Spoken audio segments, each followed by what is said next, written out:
Siguiendo con la historia de la decena trágica, vamos a recopilar esta información acerca de una entrevista que concedió la señora Sara Pérez Romero, viuda de Madero, y vamos a volver a involucrar a este personaje que desgraciadamente pues se tiene que nombrar cuando se habla de la decena trágica, como ya lo hemos visto en otros videos, el entonces embajador de Estados Unidos de Norteamérica en México, Henry Lane Wilson. Ya veíamos el video del pacto de la embajada, pero la señora Sara Pérez Romero fue a buscar al embajador para pedir por la vida de su esposo. Y a eso se refiere una entrevista que le hizo posteriormente el periodista norteamericano Robert Heymon Murray, entrevista que se le concedió el día 15 de agosto de 1916. Empieza el periodista de la siguiente manera: antes de que entremos en los detalles personalmente acaecidos entre usted y el antiguo embajador de los Estados Unidos en México, señor Henry Lane Wilson, en los días transcurridos desde el arresto de su esposo el 18 de febrero de 1913 hasta su asesinato el 22 del mismo mes y año, cuando usted y otros miembros de la familia del presidente trataron en vano que el embajador americano utilizara el poder del gobierno de los Estados Unidos y su indiscutible influencia en el ánimo de Victoriano Huerta para que salvara la vida del presidente Madero y del vicepresidente Pino Suárez, ¿es verdad que la actitud del embajador americano hacia el presidente Madero y su gabinete fue siempre poco amistosa? La respuesta de doña Sara fue la siguiente: el presidente Madero y virtualmente todos los miembros de aquel gobierno creían firmemente, y al parecer con razón, que la actitud del embajador norteamericano, no solo para el gobierno de mi esposo, sino también para la República Mexicana, era no solo poco amistosa, sino descaradamente enemiga. El periodista continúa con sus preguntas. ¿Se hicieron indicaciones al presidente Madero para que pidiera el retiro del embajador al gobierno norteamericano? Muchas veces sus amigos pidieron al presidente Madero y le urgieron para que solicitara del gobierno de Washington que fuera retirado aquel embajador. ¿Y por qué rehusó hacerlo? Siempre decía: va a estar aquí poco tiempo y es mejor no hacer nada que contraríe a él o a su gobierno. Durante el tiempo que duró la rebelión contra el gobierno del presidente Madero, esto es, del 9 al 18 de febrero, en que Huerta se apoderó del poder y puso presos al presidente y a sus ministros, ¿la conducta del embajador fue amistosa y se vio que ayudara al gobierno federal? Al contestar esta pregunta, permítame usted que yo haga una. Durante ese intervalo, ¿hizo el embajador algo o dijo una palabra amistosa en favor del gobierno legítimo que estaba asediado por rebeldes y traidores? ¿Hay persona honrada, sin prejuicios, que crea que si el embajador simplemente hubiera puesto mala cara a Huerta y a su traición, habría caído el gobierno de Madero?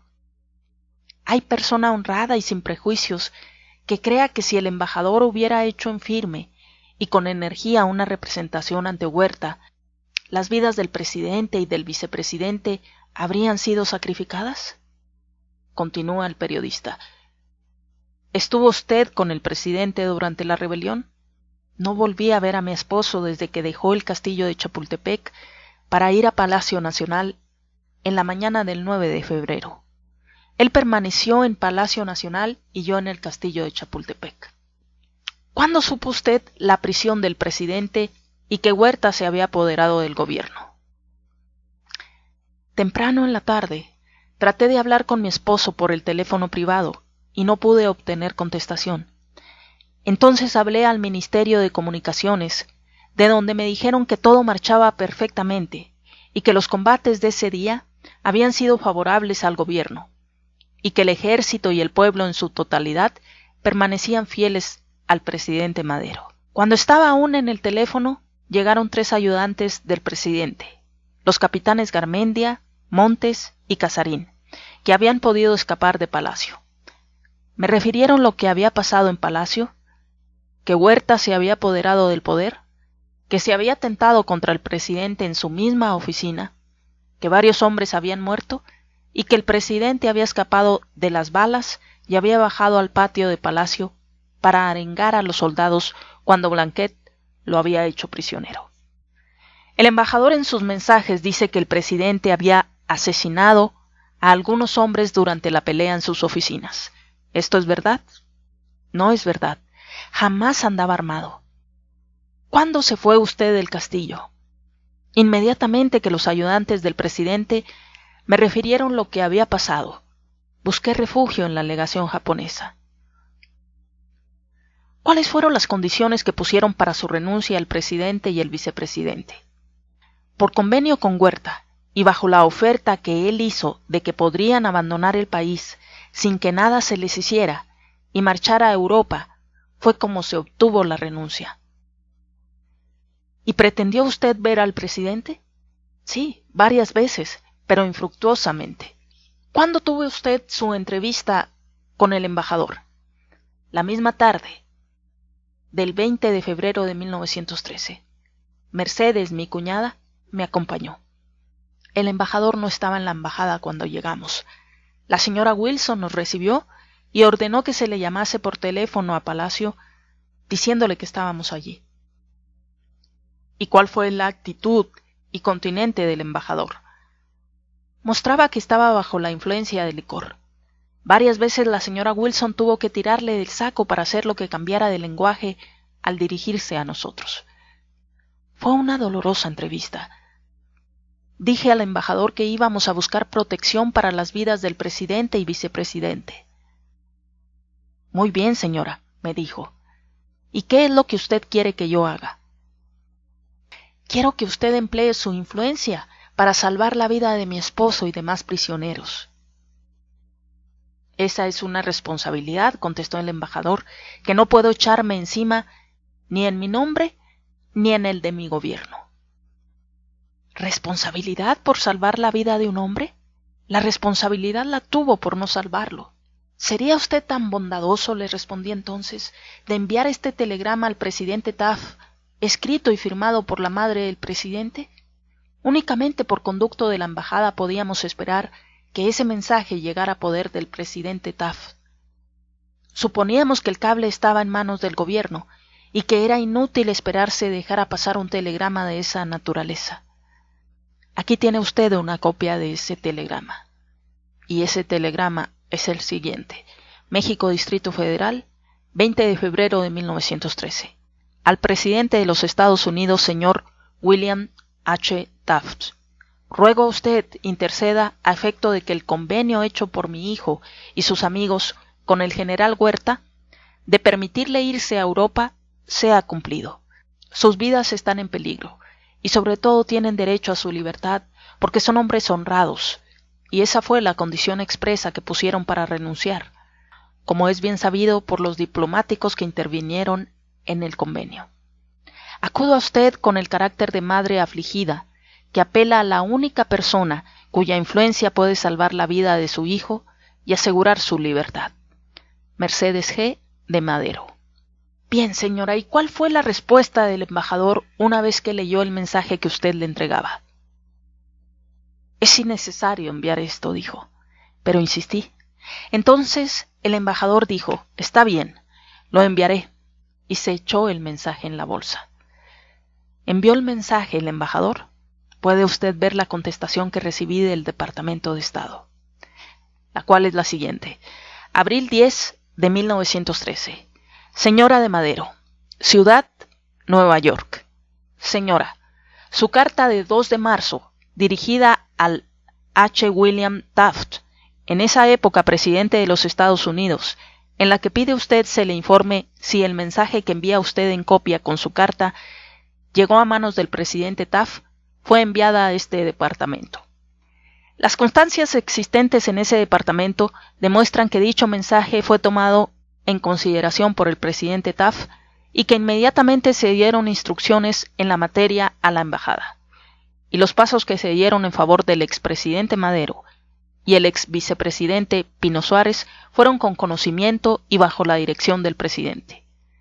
El embajador aseguró, al dar cuenta de los pasos que se dieron en favor del expresidente y el ex vicepresidente, que no pudieron ser más enérgicos de lo que fueron. Soy de usted, señora, su atento servidor, John B. Moore, secretario de Estado en funciones. ¿Hizo usted algún otro esfuerzo para asegurarse que el mensaje en cuestión lo había recibido el presidente Taft? Cuando estuve en La Habana, en camino para Nueva York, envié al presidente Taft la siguiente carta. Habana, 2 de marzo de 1913. A su excelencia el presidente de los Estados Unidos, honorable William H. Taft, Washington, D.C. Señor, dirijo a su excelencia esta carta para incluirle copia de un mensaje que mi madre política, la señora Mercedes G. de Madero, dirigió a su excelencia el 20 de febrero último por conducto del embajador de los Estados Unidos, honorable Henry Lane Wilson. Telegrama que personalmente entregué a dicho señor para que tuviera la bondad de transmitirlo en clave. Como su excelencia puede ver en el texto de dicho mensaje, implorábamos su influencia para salvar la vida de mi esposo, el señor don Francisco I. Madero, tan querido para nosotros. Dados los hechos que ocurrieron, y como no recibimos respuesta de su excelencia, deseamos saber si ese telegrama llegó o no a sus manos. ¿Qué pasó después de que usted entregó al embajador el telegrama dirigido al presidente Taft? El embajador me dijo: seré franco con usted, señora. La caída de su esposo se debe a que nunca quiso consultarme. Nada pude responder a eso, porque había ido a pedir un favor y a solicitar intercediera por la vida de mi esposo y no a discutir cuestiones de política ni la conducta de nadie con el embajador. ¿Qué más dijo el embajador? El embajador continuó diciendo: usted sabe, señora, que su esposo tenía ideas muy peculiares. Yo le contesté: señor embajador, mi esposo no tiene ideas peculiares, sino altos ideales. A esto el embajador nada replicó, y enseguida le dije que también solicitaba la misma protección y seguridad que pedía para el presidente Madero, para el vicepresidente Pino Suárez. El embajador se exaltó repentinamente y me dijo: Pino Suárez es un mal hombre, y no puedo dar ninguna seguridad respecto a él. Es el culpable de la mayor parte de las dificultades que ha tenido su esposo. Esa clase de hombres debe desaparecer.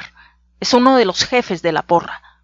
El embajador usaba el nombre con que vulgarmente se designaba al Partido Progresista que el presidente Madero fundó durante su campaña política.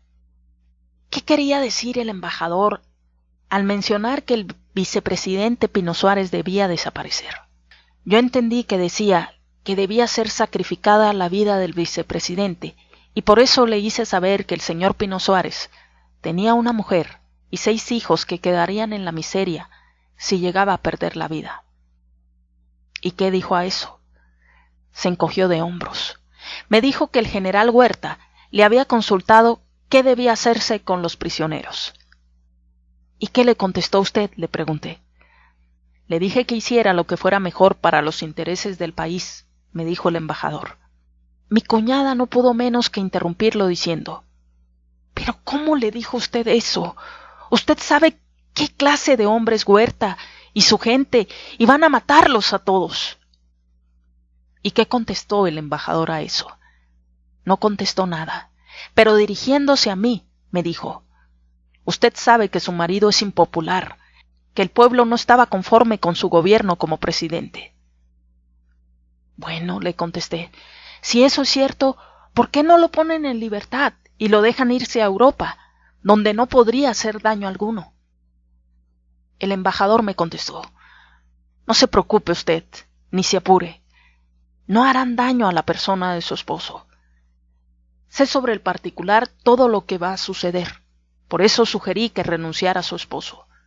El embajador, en una entrevista publicada en el New York Herald del 21 de marzo de 1916, dijo que usted le había pedido suplicar a Huerta pusiera a su esposo en la penitenciaría para mayor seguridad. ¿Le hizo usted esa petición al embajador? No. Hablamos únicamente de su seguridad personal y de la urgencia de exigir a Huerta que permitiera al presidente y a los otros prisioneros salir del país.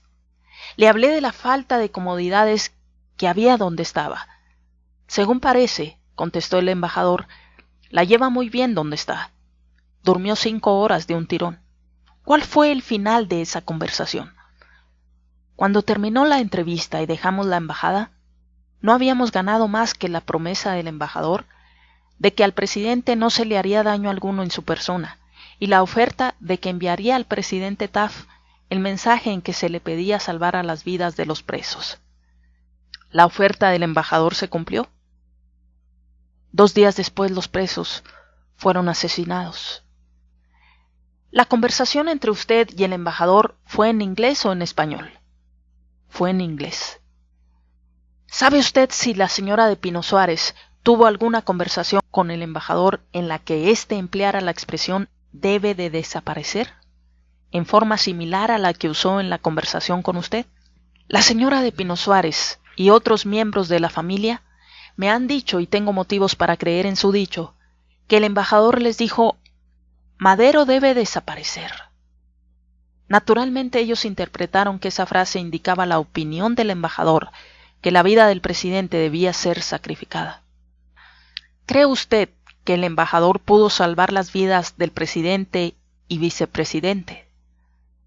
Tengo la firme convicción de que si el embajador hubiera hecho enérgicas representaciones, como era razonable esperar las hiciera, en interés de la humanidad, no solo se habrían salvado las vidas del presidente y vicepresidente, sino que habría evitado la responsabilidad que recae con esos hechos en los Estados Unidos por los actos de su representante diplomático en México.